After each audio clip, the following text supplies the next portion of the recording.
Hey folks, welcome to another day here, rainy day here at Tully River Quail. Wanted to go over with you some of our brooder procedures when we take the quail out of the incubators, the babies. You can see I have a bunch in there ready to come out. And what I do is I like to get the incubator set up. So I have a day-old incubator for the first couple days. And this is basically just a box.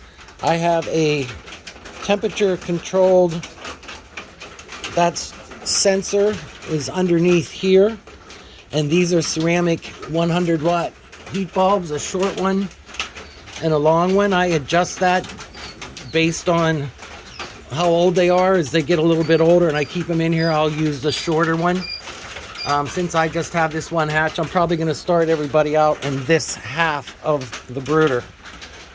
So I have a not too cold, not too warm, a little bit colder than body temperature water on both sides.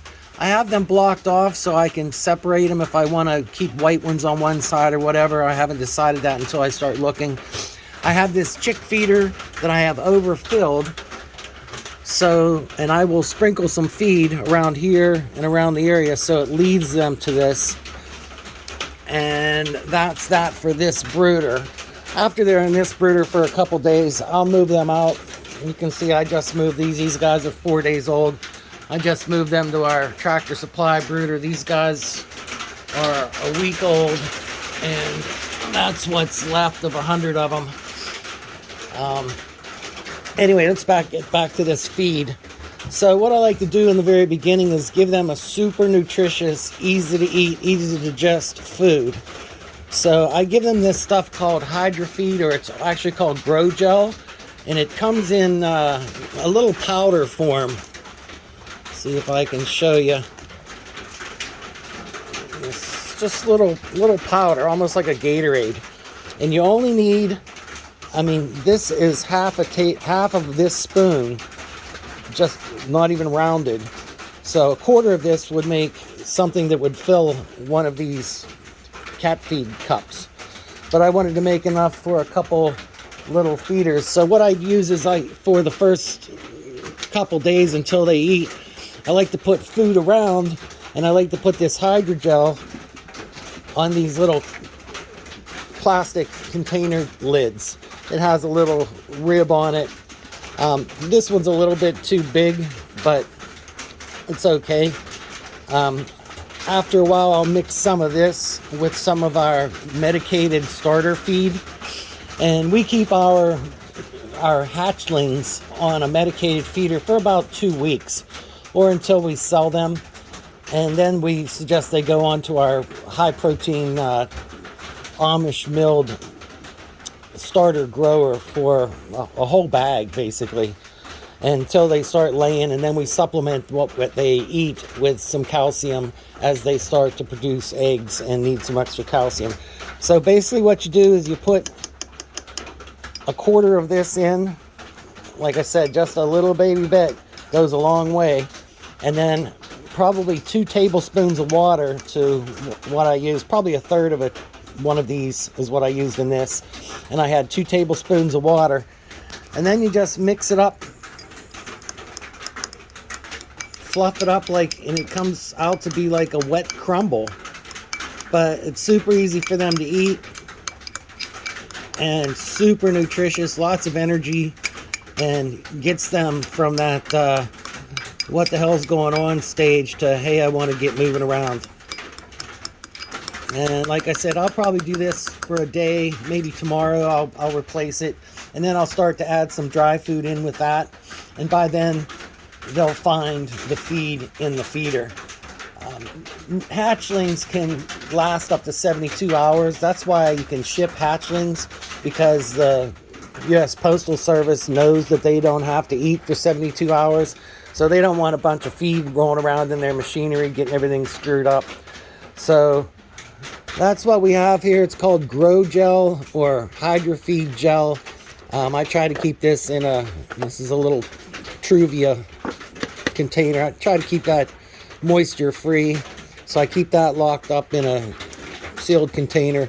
And then I put the mixing bowl in a plastic bag and keep that with this, just so it doesn't dry out. But even if it dries out, it can be rehydrated. Like I said, they're just little baby pellets. Let me see if you can zoom in. So I'll place a little bit of that on here. A little bit of that on there. These cups are awesome. So what I do is I cut this rib off and maybe a corner, and we feed the neighborhood cat. Like, who doesn't? But he ends up coming to our house anyway. So I keep these, have my wife clean them up for me, Denise.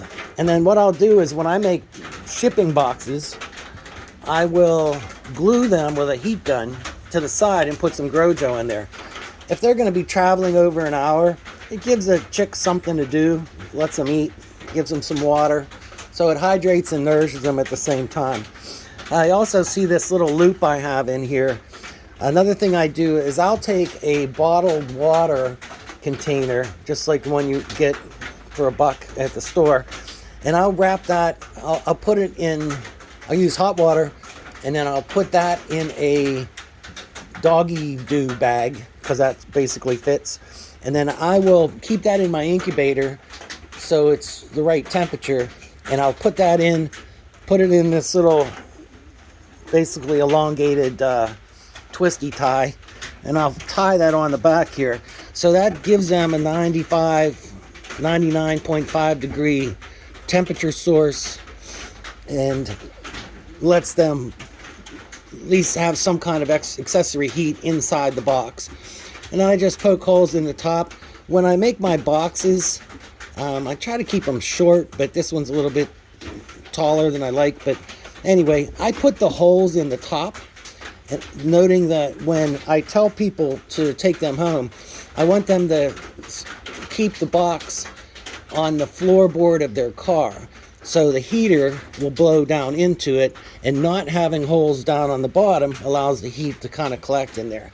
I mean, obviously you don't want to turn it up too high, but I found even in the middle of winter, I can keep a 95 degree temperature inside a box on my floorboard of the Jeep for as long as I want, just by keeping that in there. So when you're making boxes, put some holes on the top so the air gets in. You want to make sure that the heat gets in there. That's why this box being a little bit big, a little bit too tall, I'd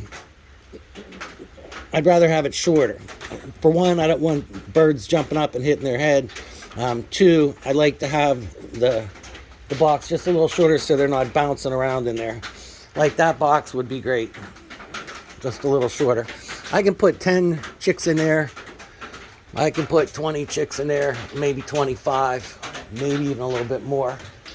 Of course, there's always the standard shipping boxes that you can get that they sell, but I guess if you're getting some orders from Amazon or whatever, you might as well use those boxes instead of sending them out to the